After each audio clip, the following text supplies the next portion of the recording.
Rana jewellers, খাঁটি সোনা সঠিক দাম।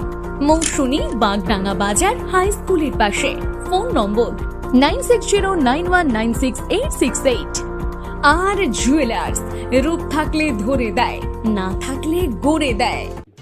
বঙ্গোপসাগরে হঠাৎ আবহাওয়ার অবনতি ও প্রবল ঢেউয়ের জেরে বড়সড় দুর্ঘটনার কবলে পড়ল কাকদ্বীপের একটি মৎস্যজীবী ট্রলার। মাছ ধরে উপকূলে ফেরার পথে সমুদ্রের উত্তাল ঢেউয়ের আঘাতে ট্রলারের পাটাতন ফেটে গিয়ে সেটি ডুবে যায়। তবে পাশ দিয়ে যাওয়া অন্য মৎস্যজীবী ট্রলারগুলির তৎপরতায় ট্রলারে থাকা 13 জন মৎস্যজীবীকে জীবিত উদ্ধার করা সম্ভব হয়েছে, যদিও এখনও পর্যন্ত দুর্ঘটনাগ্রস্ত ট্রলারটি উদ্ধার করা যায়নি। জানা গিয়েছে, চলতি মাসের 9 তারিখে নামখানা মৎস্যবন্দর থেকে এফবি সিদ্ধিবিনায়ক নামে একটি ট্রলার 13 জন মৎস্যজীবীকে নিয়ে গভীর সমুদ্রে মাছ ধরার উদ্দেশ্যে রওনা দেয়। কোনো পূর্ব সতর্কতা ছাড়াই সমুদ্র হঠাৎই উত্তাল হয়ে ওঠে।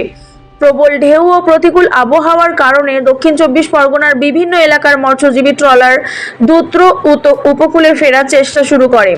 নির্ধারিত সময়ের আগে মাছ ধরা শেষ করে ট্রলারটি উপকূলে ফিরছিল। ফেরার পথে বকখালি উপকূল থেকে প্রায় 48 কিলোমিটার দূরে পৌঁছানোর পর প্রবল ঢেউয়ের ধাক্কায় এফবি সিদ্ধিবিনায়ক ট্রলারটির পাটাতন ফেটে যায়। অল্প সময়ের মধ্যেই ট্রলারটিতে জল ঢুকতে শুরু করে এবং সেটি সমুদ্রে ডুবে যায়।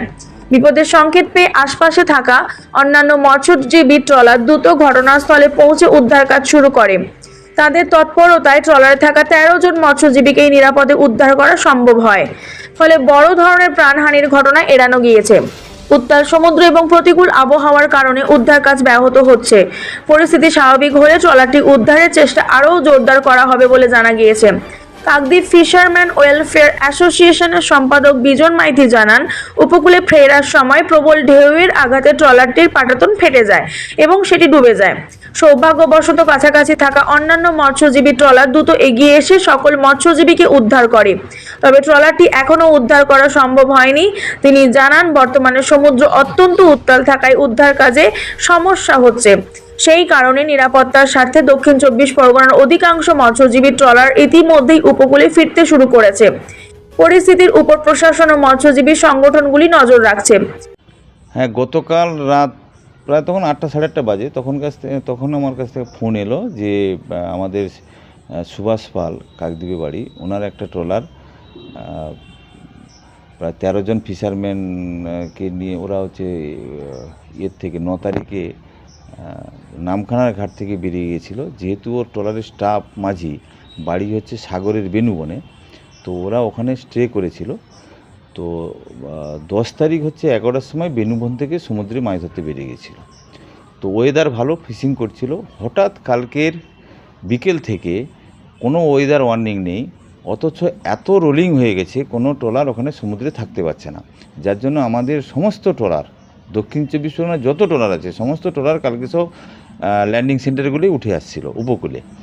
তো ওই সময় প্রায় আপনার এর থেকে বকখালি থেকে প্রায় 48 কিলোমিটার দূরে ওই সিদ্ধিবিনায়ক যে ট্রলারটা, ওইটা তলাটা ফেটে যায়, ফেটে গিয়ে জল ঢুকতে থাকে। সেই সময় আশেপাশে যে ট্রলারগুলো ছিল একদম পাশাপাশিই ছিল, তাদেরকে 13 জন লোককে উদ্ধার করে নিয়েছে। লোকগুলো সব সেভ আছে, কোনো অসুবিধা নেই। তবে ট্রলারটাকে উদ্ধারের জন্য আমাদের অন্যান্য ট্রলারগুলো চেষ্টা করছে। এখনও ট্রলারটিকে উদ্ধার করা সম্ভব না, এখনও ট্রলারকে উদ্ধার করা সম্ভব হয়নি। তার কারণ যেভাবে ডুবেছে এত ডেপথে আছে, ওখানে ডুবুরি প্রয়োজন। আর ডুবুরি দিয়ে দড়ি না ভালো করে বাঁধতে পারলে ওকে টানা সম্ভব না। লোকজন সব সেভ? হ্যাঁ, লোকজন সব সেভ আছে, তাদের কোনো অসুবিধা নেই। তবে লোকগুলোকে নিয়ে আমাদের অন্য ট্রলারগুলো। এই মুহূর্তে সমুদ্রের পরিস্থিতি উত্তাল এবং এই মুহূর্তে সমুদ্র উত্তাল, কোনো ট্রলার নেই সমুদ্রে, অথচ আমাদের কাছে কোনো ওয়ার্নিং নেই। ওটা কি মাছ নিয়ে ফেরার সময় কি দুর্ঘটনা? না, মাছ নিয়ে ফেরার নয়, ওরা মাছ ধরছিল। কয়েকদিন মাত্র তো গেছে, 3-4 দিন ফিশিংয়ে গেছে। তো আরও থাকতো, মাছ ধরতো, আরও সময় ছিল। কিন্তু যেহেতু সমুদ্রে থাকতে পারছে না, এত রোলিং হয়ে গেছে, ওই জন্য সব পালিয়ে আসছিল। কাকদ্বীপ থেকে প্রান্তিক বাংলা নিউজ টিম।